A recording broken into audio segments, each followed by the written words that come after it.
Hello students, मैं Sahani and welcome to my channel all about economics. इस channel में आपको इकोनॉमिक्स के सारे कॉन्सेप्ट्स बहुत इजी और सिंप्लीफाइड मैनर में बताए जाएंगे। फिर चाहे आप 11th 12th graduation BBA BCom MCom MBA MA या फिर कोई भी कॉम्पिटिटिव एग्ज़ाम की तैयारी कर रहे हो। हम ऑलरेडी माइक्रो इकोनॉमिक्स स्टार्ट कर चुके हैं और चैप्टर 1 पार्ट इंट्रोडक्शन का पार्ट 1 हम पढ़ चुके हैं। अब हम पार्ट 2 पढ़ेंगे। So let's see what all topics are covered in part 2. Part 2 में हम पढ़ेंगे central problems of an economy,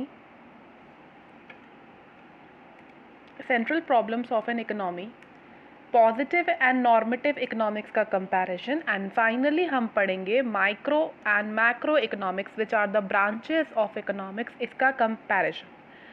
So let's start with central problems of an economy. देखो, central problems of an economy क्या होता है? Central problems of an economy मतलब economy की problems, overall whole देखा जाए तो पूरी इकोनॉमी की क्या प्रॉब्लम्स होती है जनरली। अब वो चाहे इंडियन हो या यूएस इकोनॉमी हो, जनरली हर इकोनॉमी ये प्रॉब्लम फेस करती है, तभी हम इसको सेंट्रल प्रॉब्लम्स बोलते हैं। In the course of economic activities, every society has to face scarcity of resources which leads to following central problems. हम already part 1 में पढ़ चुके हैं कि कंट्री में या फिर किसी भी इकोनॉमी में रिसोर्सेज की स्कैरसिटी की प्रॉब्लम फेस की जाती है। दैट इज़ रिसोर्सेज बहुत लिमिटेड है, तो उनको एफिशिएंटली यूज़ करो ताकि हम अनलिमिटेड वांट्स को फुलफ़िल कर पाए। ठीक है, तो इसलिए इन चीज़ों की वजह से 3 प्रॉब्लम्स फेस की जाती है। इनको हम सेंट्रल प्रॉब्लम्स बोलते हैं and they are as follows. पहली होती है व्हाट टू प्रोड्यूस, कि क्या हम प्रोड्यूस करें, कौन सी क्वांटिटी हम प्रोड्यूस करें। ये बहुत बड़ा डिसीजन होता है जो प्रोड्यूसर लेता है।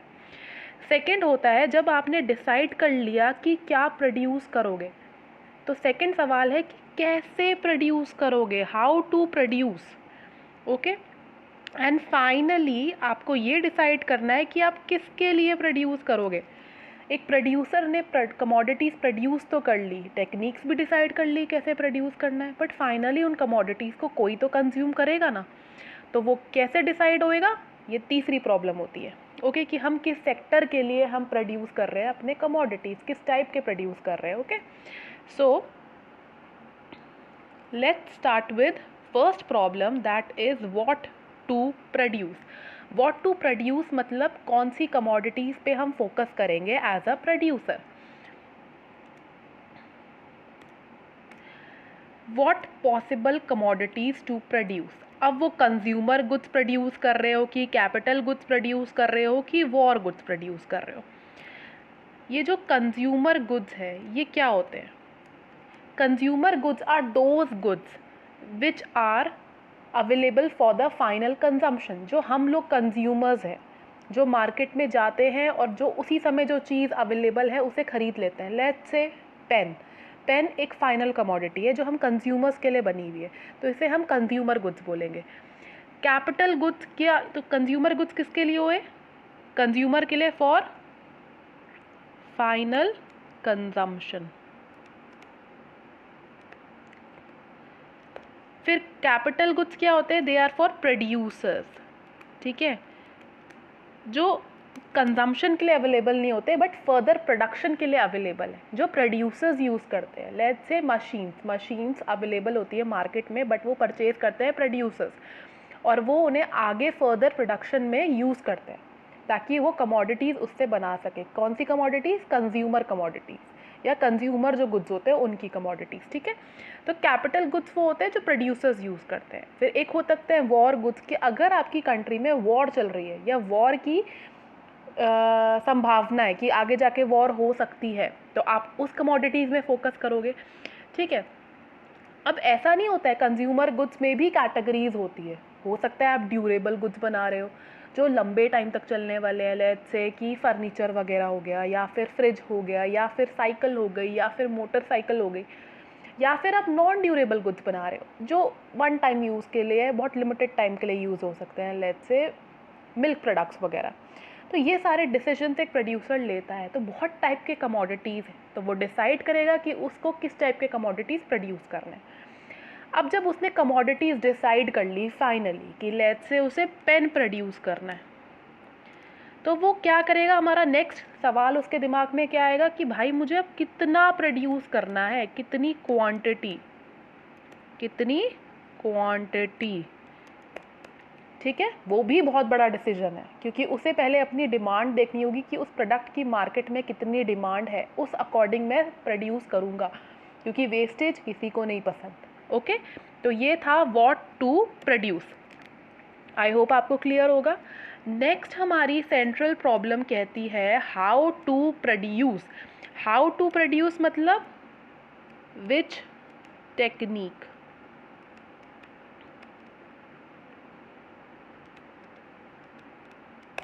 Okay, which technique. थोड़ी स्पेलिंग गलत हो गई, I am so sorry. This problem refers to selection of technique to be used for production of goods and services. अब दो टाइप की टेक्निक हो सकती है, या फिर लेबर इंटेंसिव या फिर कैपिटल इंटेंसिव। अब ये लेबर इंटेंसिव क्या होता है कि ऐसी टेक्निक्स जहाँ पे ज़्यादा लेबर की ज़रूरत हो, क्या ऐसी टेक्निक्स जहाँ पे ज़्यादा लेबर की ज़रूरत हो, या फिर जहाँ पे लेबर अबंडेंट अवेलेबल हो, ज़्यादा क्वांटिटी में अवेलेबल हो। लेट्स से एग्जांपल इंडिया में लेबर ज़्यादा है, इसलिए वहाँ पर ज़्यादातर लेबर इंटेंसिव टेक्निक्स यूज़ होती है। और कैपिटल इंटेंसिव टेक्निक्स, कैपिटल मतलब मशीन्स, जहाँ पे मशीन ज़्यादा अवेलेबल हो, अबंडेंट हो, ईजिली अवेलेबल हो और चीप प्राइस पे हो, ठीक है। अब ऐसा नहीं होता कि बस जहाँ पे लेबर ज़्यादा अवेलेबल है लेबर इंटेंसिव टेक्निक्स बनाने लग जाओ या यूज़ करने लग जाओ, या लेबर इंटेंसिव टेक्निक को यूज़ करके गुड्स प्रोड्यूस कर लो, नहीं। दूसरा सवाल ये भी आता है कि क्या वो प्रॉफिटेबल है एक प्रोड्यूसर के लिए, कहीं लेबर महंगे तो नहीं पड़ रहे हैं या मशीन्स महंगी तो नहीं पड़ रही है। ये दोनों डिसीजन को ध्यान में रखकर ही एक प्रोड्यूसर या तो लेबर इंटेंसिव टेक्निक्स यूज़ करता है या कैपिटल इंटेंसिव। तो ज़्यादातर हम लेबर इंडिया में देखते हैं लेबर इंटेंसिव टेक्निक्स, क्योंकि वहाँ लेबर ज़्यादा है, और कैपिटल इंटेंसिव टेक्निक्स हम ज़्यादातर यूएसए में देखते हैं, क्योंकि वहाँ लेबर की कमी है और कैपिटल बहुत ज़्यादा है। ओके, अब हाउ टू प्रोड्यूस हो गया। अब एक प्रोड्यूसर ने डिसाइड कर लिया कि उसे कौन सी कमोडिटी बनानी है, कितनी क्वांटिटी में बनानी है, कौन सी टेक्निक यूज़ करनी है। अब उसका फाइनल डिसीजन आता है कि भाई मैं किसके लिए प्रोड्यूस कर रहा हूँ, कौन से सेक्टर के लिए प्रोड्यूस कर रहा हूँ, ज़्यादा अमीर लोगों के लिए या मिडिल क्लास लोगों के लिए या पुअर के लिए, किन के लिए मैं प्रोड्यूस कर रहा हूँ। उसका तीसरा डिसीजन ये आता है, this problem relates to the selection of category of people. अब वो लोगों को डिसाइड करेगा कौन से कैटेगरी पे वो अपने गुड्स बनाने वाला है। Who will ultimately consume the goods, उसके गुड्स कौन फाइनली कंज्यूम करेगा, या वो लोगों पुअर लोगों के लिए बना रहा है, या कम अमीर या ज़्यादा अमीर या कम पुअर। बहुत सारे सेक्शन ऑफ पीपल है हमारी सोसाइटी में, ये प्रोड्यूसर डिसाइड करेगा कि वो किस सेक्शन को फोकस करने वाला है। और देखो गुड्स जो भी प्रोड्यूस होते हैं वो उन्हीं के लिए होते हैं जिनके लिए पेइंग कैपेसिटी है, जो पैसे देने की क्षमता रखते हैं। ऑब्वियस सी बात है, एक प्रोड्यूसर अपना पैसा, मनी, टाइम सब कुछ इन्वेस्ट कर रहा है, तो इन रिटर्न वो भी तो कुछ चाहेगा ना। तो ऑब्वियसली वो उसी सेक्टर के लिए बनाएगा जो उसे रिटर्न में पैसे देंगे, जिनकी पेइंग कैपेसिटी होगी। ये फोकस में रखेगा एक प्रोड्यूसर। और कैपेसिटी ऑफ पीपल टू पे फॉर गुड्स डिपेंड्स किस पे करता है, उनकी लेवल ऑफ इनकम में। ऑब्वियसली बात है, जितनी तुम्हारी इनकम होगी उतनी तुम्हारी पेइंग कैपेसिटी होगी। तो सीधा डिपेंड करता है कि वो किस सेक्टर पर डिपेंड कर रहा है, वो डिसाइड करेगा कि वो कितना कमाते हैं। तो वो लोगों की इनकम के बेसिस पे कंज्यूमर्स डिसाइड करता है प्रोड्यूसर, कि मैं इस सेक्टर पे फोकस करूँगा, यहाँ पे इनकी इतनी इनकम है, ये मेरे गुड्स के पैसे दे पाएंगे। It means this problem is concerned with distribution of income, कि इनकम का डिस्ट्रीब्यूशन कैसा है, उस बेसिस पे एक प्रोड्यूसर डिसाइड करेगा कि वो किसके लिए प्रोड्यूस कर रहा है। ओके, तो ये हमारी तीनों सेंट्रल प्रॉब्लम्स थी जो हर एक इकोनॉमी फेस करती है। ठीक है, वो क्या थी, व्हाट टू प्रोड्यूस, कैसे प्रोड्यूस करना है, क्या प्रोड्यूस करना है और किसके लिए प्रोड्यूस करना है। ओके, क्या प्रोड्यूस, कैसे प्रोड्यूस, किसके लिए प्रोड्यूस, क्या कैसे किसके लिए। ठीक है, अब हम पढ़ते हैं next topic that is positive and normative economics. देखो, positive and normative economics branches of economics नहीं है, ये इकोनॉमिक्स एज अ साइंस के बारे में एक्सप्लेन किया गया, ठीक है, कि क्या वो पॉजिटिव इकोनॉमिक्स है कि क्या वो नॉर्मेटिव इकोनॉमिक्स है। अगर हम इजी भाषा में पढ़े, पहले डिफरेंस को ध्यान में ना रखें, पहले हम इजी भाषा में पढ़े कि what actually is positive and normative economics. देखो, तो नॉर्मेटिव और पॉजिटिव इकोनॉमिक्स आप समझ लो ये आपके दो दोस्त हैं, दो अलग टाइप के दोस्त हैं, बिल्कुल एक दूसरे से ऑपोजिट है, they both are your best friends. अब एक बेस्ट फ्रेंड है जो आपको ना हमेशा सलाह देता रहता है, भाई तू ऐसा कर, भाई तू वैसा कर, तेरे लिए ये सही है, तू ये करेगा तो तेरे लिए वो सही है, ठीक है, तू पढ़ाई करेगा तो तेरे घर वाले तेरे को बाइक दिलाएंगे, तेरे को डांस क्लासेस में जाने देंगे, या तेरे को घूमने जाने देंगे, या ट्रिप पे जाने देंगे, सलाह देता है ये दोस्त। दूसरा दोस्त है जो सीधा सटीक फैक्ट बताता है, भाई तू पढ़ेगा नहीं तू फेल हो जाएगा, भाई तू पढ़ेगा नहीं तो तेरे साथ ऐसा होगा, दैट्स इट, क्लियर, फेल हो गया, सटीक आंसर, फैक्ट है, ऑब्वियस सी बात है, तुम पढ़ोगे नहीं तुम फेल हो जाओगे, तुम ढंग से पढ़ोगे तुम टॉप कर जाओगे। ये दोस्त है सटीक आंसर देता है, ये कोई आपको सपने नहीं दिखाता या कोई सलाह नहीं देता। ओके, तो जो दोस्त आपको सलाह देता है, जो सजेशंस दे रहा है, वो हुआ नॉर्मेटिव इकोनॉमिक्स। और जो आपको फैक्ट्स बता रहा है एग्जैक्टली आपके साथ क्या होगा, ठीक है, ये फैक्ट बता रहा है, ये है तो ये है, क्लियर, कोई सपना नहीं दिखा रहा, वो आपका पॉजिटिव इकोनॉमिक्स। आई होप आपको क्लियर हो इसके बीच में थोड़ा डिफरेंस। अब बुकिश लैंग्वेज में थोड़ा पढ़ने की कोशिश करते हैं। Positive economics deals with what is or how the economic problems are actually solved, कि क्या प्रॉब्लम है और उसे कैसे सॉल्व कर सकते हैं, सिंपल सल्यूशन बता दो, ठीक है, ये प्रॉब्लम है ये सल्यूशन है। ओके, कोई इधर उधर की बातें नहीं करनी, सीधी बात, नो बकवास, समझ लो आप, ठीक है। नॉर्मेटिव इकोनॉमिक्स ऑपोजिट है, वो बताता है व्हाट ओट टू बी और how the economic problems should be solved, क्या हो सकता है और प्रॉब्लम कैसे सॉल्व हो सकती है, ये करोगे तो शायद ऐसे सॉल्व हो जाए प्रॉब्लम, ठीक है, मतलब सजेशंस जो शेयर करते हैं, ओपिनियंस, अपने क्या कहते हैं अपने ओपिनियन या अपनी चॉइसेस बताते हैं कि ऐसा कर सकते हो आप, तो वो होती है नॉर्मेटिव इकोनॉमिक्स, नॉर्म्स बताना, ठीक है। अब पर्पस क्या होता है, पॉजिटिव इकोनॉमिक्स का पर्पस होता है to make real description of an economic activity, जैसी इकोनॉमिक एक्टिविटी है एग्जैक्टली वैसा उसका डिस्क्रिप्शन बताना, ना आगे का ना पीछे का, इधर उधर की बातें नहीं करनी, एग्जैक्टली वैसा डिस्क्रिप्शन बताना। नॉर्मेटिव इकोनॉमिक्स ऐसा नहीं करता, वो डिटरमाइन करता है आइडल्स, आदर्श, कि ऐसी होनी चाहिए, ठीक है, या ऐसा हो सकता है, ये बताता है इकोनॉमिक्स, नॉर्मेटिव इकोनॉमिक्स। अब पॉजिटिव इकोनॉमिक्स को आप वेरीफाई कर सकते हो बिल्कुल विद द एक्चुअल डाटा, पर नॉर्मेटिव इकोनॉमिक्स ऐसा नहीं हो सकता क्योंकि वो सजेशंस दे रहा है, सलाह दे रहा है, ठीक है, हो सकता है के बारे में बता रहा है, हो सकता को आप कैसे वेरीफाई करोगे ना जब तक वो होगा नहीं।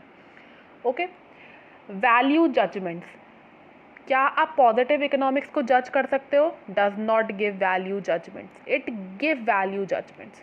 नॉर्मेटिव इकोनॉमिक्स वैल्यू जजमेंट्स देता है, उसे आप जज कर सकते हो, ठीक है, इसमें जजमेंट होती है, ऑब्वियसली सजेशंस दे रहे हो, अपने डिसीजंस बता रहे हो, ये क्या कहते हैं चॉइसेस बता रहे हो, तो मतलब आप एक तरीके से जज कर रहे हो ना किसी चीज़ को। यहाँ पर ऐसा पॉजिटिव इकोनॉमिक्स में ऐसा नहीं होता।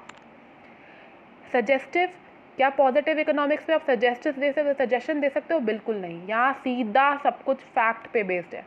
लेकिन नॉर्मेटिव इकोनॉमिक्स में एक ओपिनियन पे चीज़ें बेस्ड होती है, लोग अपने ओपिनियंस यहाँ पे शेयर कर सकते हैं कि ये हमारी इकोनॉमी के लिए अच्छा होगा, ये बुरा होगा, ऐसा कर सकते हैं, तो इसलिए ऑब्वियस सी बात है इट इज़ सजेस्टिव। ओके, तो अब आई होप थोड़ा डिफरेंस समझ में आ गया। अगर हम इसके रियल लाइफ इकोनॉमी के बेसिस पे एग्जाम्पल देखें तो पॉजिटिव इकोनॉमिक्स का एग्जाम्पल है prices in Indian economy are constantly rising, सीधा बता रहा है इंडियन इकोनॉमी में प्राइसेस राइज कर रहे हैं, ठीक है, राइज कर रहे हैं, क्लियर फैक्ट है, ऑब्वियसली शो हो रहा है, ठीक है, या आप इसे वेरीफाई कर सकते हो डाटा के थ्रू। नॉर्मेटिव एग्जाम्पल इकोनॉमिक्स का एग्जाम्पल है India should take steps to control rising prices, क्या India should take steps to control rising prices. जो ये राइजिंग प्राइसेस है इसके लिए इंडिया को स्टेप्स लेने चाहिए भाई। ये सजेस्ट कर रहा है, अपना ओपिनियन बता रहा है, फैक्ट नहीं बता रहा है, ये बस बोल रहा है कि ऐसा कर सकते हो आप। तो ये हुआ पॉजिटिव और नॉर्मेटिव इकोनॉमिक्स। ओके, अब लास्ट टॉपिक है हमारा पार्ट 2 का, micro economics and macro economics. ये दोनों क्या है? ये ब्रांचेस ऑफ इकोनॉमिक्स है, micro economics and macro economics. Okay, इनके डिफरेंस पढ़ने से पहले अगर हम थोड़ा अपने वर्ड्स में इसे पढ़ने की कोशिश करें तो माइक्रो और मैक्रो इकोनॉमिक्स दो अलग फील्ड है इकोनॉमिक्स के। माइक्रो मतलब स्मॉलर यूनिट, किसी छोटी सी चीज़ के बारे में पढ़ना, एक इंडिविजुअल चीज़ के बारे में पढ़ना। लेट्स से हम माइक्रो इकोनॉमिक्स में पढ़ेंगे इंडिविजुअल मार्केट्स में क्या डिमांड हो रही है कि क्या सप्लाई हो रही है, ठीक है। एक सेलर के पॉइंट ऑफ व्यू से पढ़ेंगे, एक बायर के पॉइंट ऑफ व्यू से पढ़ेंगे, ठीक है। या फिर एक इंडिविजुअल कंपनी अपने वेज कैसे सेट करती है, तो हम इंडिविजुअल छोटी चीज़ों के बारे में पढ़ेंगे, स्मॉल यूनिट्स के बारे में। मैक्रो मतलब लार्ज स्केल में, एक बड़े स्केल में, ब्रॉड पर्सपेक्टिव से पढ़ेंगे हम। क्या पढ़ेंगे इसमें? पूरी कंट्री के पॉइंट ऑफ व्यू से पढ़ेंगे, ठीक है, कि एक पूरी कंट्री, पूरी इकोनॉमी की सिचुएशन को लेके पढ़ेंगे कि पूरी कंट्री में क्या पॉलिसी आ सकती है, कौन सी मॉनेटरी पॉलिसी आ सकती है, क्या फिस्कल पॉलिसी आ सकती है, या कंट्री में अनएम्प्लॉयमेंट की सिचुएशन पढ़ेंगे हम, क्या कहते हैं, या गवर्नमेंट क्या एक्शंस ले सकती है इकोनॉमिक ग्रोथ के बारे में। तो पूरी कंट्री लार्ज स्केल में हम मैक्रो इकोनॉमिक्स के बारे में पढ़ेंगे, ठीक है।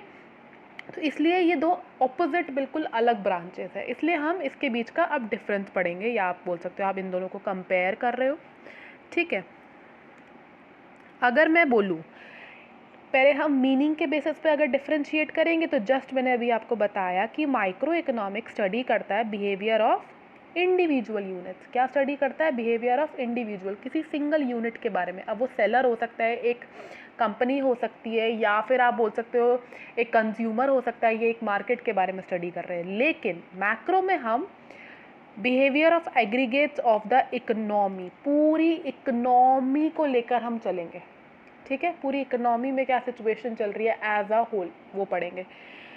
अब यहाँ पे अगर माइक्रो इकोनॉमिक्स में टूल्स देखें तो demand and supply, individual demand and individual supply, ये हमारे टूल्स हो गए माइक्रो इकोनॉमिक्स में। और मैक्रो इकोनॉमिक्स में क्या आप इंडिविजुअल डिमांड को यूज़ कर सकते हो या इंडिविजुअल सप्लाई को? तो नहीं, यहाँ पर आपको एग्रीगेट डिमांड और एग्रीगेट सप्लाई को यूज़ करना पड़ेगा। एग्रीगेट मतलब टोटल डिमांड कंट्री में कितनी है, टोटल डिमांड इकोनॉमी में कितनी है, या टोटल सप्लाई कितनी है, ठीक है। बेसिक ऑब्जेक्टिव, क्यों पढ़ रहे हो आप माइक्रो इकोनॉमिक्स या मैक्रो इकोनॉमिक्स? तो माइक्रो का एम होता है या ऑब्जेक्टिव होता है to determine the price of commodity और फैक्टर्स ऑफ प्रोडक्शन, ठीक है। किसी एक कमोडिटी के प्राइस को डिटरमाइन करना, ठीक है। छोटी चीज़ पढ़ रहे हैं हम, एक कमोडिटी को लेकर चल रहे हैं कि अनियन के प्राइसेस कैसे डिटरमाइन हो रहे हैं, या फिर एक पेन का प्राइस कैसे डिटरमाइन होता है, तो एक स्मॉल कमोडिटी का, या किसी फैक्टर ऑफ प्रोडक्शन के बारे में पढ़ रहे हैं, उसके प्राइसेस के बारे में पढ़ेंगे यहाँ पे, तो छोटी चीज़ के बारे में। लेकिन मैक्रो में ऑब्जेक्टिव क्या होता है कि पूरी कंट्री लेवल पे इनकम क्या है या एम्प्लॉयमेंट क्या हो रही है, पूरी कंट्री लेवल पे पढ़ रहे हैं, वास्ट लेवल पे पढ़ रहे हैं, ब्रॉड लेवल पे पढ़ रहे हैं, तो ये हम मैक्रो इकोनॉमिक्स में पढ़ते हैं। डिग्री ऑफ एग्रीगेशन मतलब,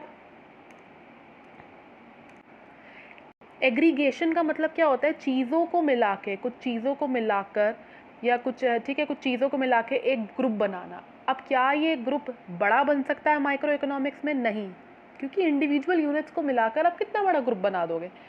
लेकिन मैक्रो इकोनॉमिक्स में मैक्सिमम ग्रुप बन सकता है, क्योंकि हम लार्ज लेवल पे, पूरी कंट्री लेवल पे पढ़ रहे हैं, तो कंट्री लेवल पे कितने लोग हैं या कितनी प्रॉब्लम्स आ सकती है, ठीक है। अनएम्प्लॉयमेंट अगर हम बोले इकोनॉमी में पढ़ रहे हैं तो वो लार्ज लेवल पे, ह्यूज ग्रुप ये प्रॉब्लम फेस करता है, तो वहाँ पे एग्रीगेशन बहुत ज़्यादा है, ठीक है। अगर हम बोले अदर नेम्स, या इनको और किस नाम से बुलाया जाता है, ठीक है, या इनके पेट नेम बोल दो, या अदर नेम बोल दो, या फिर कुछ भी बोल दो, आप जो बोलते हो, तो माइक्रो इकोनॉमिक्स को आप बोल सकते हो प्राइस थ्योरी, ठीक है। वहीं मैक्रो इकोनॉमिक्स को आप बोल सकते हो income and income and employment theory, क्योंकि यहाँ पे हम पूरी कंट्री की इनकम पढ़ते हैं, एम्प्लॉयमेंट की सिचुएशन पढ़ते हैं, ऐसी बहुत सिचुएशंस, जैसे कि लेट्स से इन्फ्लेशन पढ़ते हैं। अब इन्फ्लेशन अगर आप बोलोगे ना एक कमोडिटी का प्राइस इंक्रीज हो रहा है तो वो इन्फ्लेशन नहीं कहलाया जाता। इन्फ्लेशन जब पूरे कंट्री लेवल पे पड़ते हैं उस सिचुएशन, उस प्रॉब्लम को हम इन्फ्लेशन कहते हैं। एक कमोडिटी के प्राइस राइज को हम माइक्रो इकोनॉमिक्स में पढ़ते हैं। अगर हम एग्जाम्पल बोले तो जब आप इंडिविजुअल एक इंसान की इनकम पढ़ रहे हो या फिर एक इंडिविजुअल आउटपुट के बारे में स्टडी कर रहे हो तो आप माइक्रो इकोनॉमिक्स पढ़ रहे हो। वहीं आप पूरी कंट्री की इनकम कैलकुलेट कर रहे हो, उसे हम बोलते हैं नेशनल इनकम, वो अलग एक मैक्रो इकोनॉमिक्स में चैप्टर है। ठीक है, तो वो आप मैक्रो इकोनॉमिक्स में पढ़ोगे, तो वो इसका एग्जाम्पल हुआ। या फिर नेशनल आउटपुट, पूरी कंट्री में कितने प्रोडक्ट्स प्रोड्यूस हो रहे हैं, ठीक है, तो वो होता है नेशनल आउटपुट। तो ये हुए हमारी दो branches of economics, micro and macro economics. I hope आपको ये पार्ट 2 क्लियर हुआ हो, ठीक है, जिसमें हमने पहले पढ़ा what are the central problems of an economy, जो थी what to produce, how to produce, for whom to produce. उसके बाद हमने पॉजिटिव एंड नॉर्मेटिव इकोनॉमिक्स पढ़ा, एंड लास्टली हमने माइक्रो एंड मैक्रो इकोनॉमिक्स का कंपैरिजन करा। ठीक है, आई होप आपको ये तीनों टॉपिक्स अच्छे से क्लियर हुए हो। Thank you for watching, and part 3 के लिए आप क्या कहते हैं नेक्स्ट वीडियो को वॉच कर सकते हैं। And if you like this video then do subscribe to my channel. Thank you.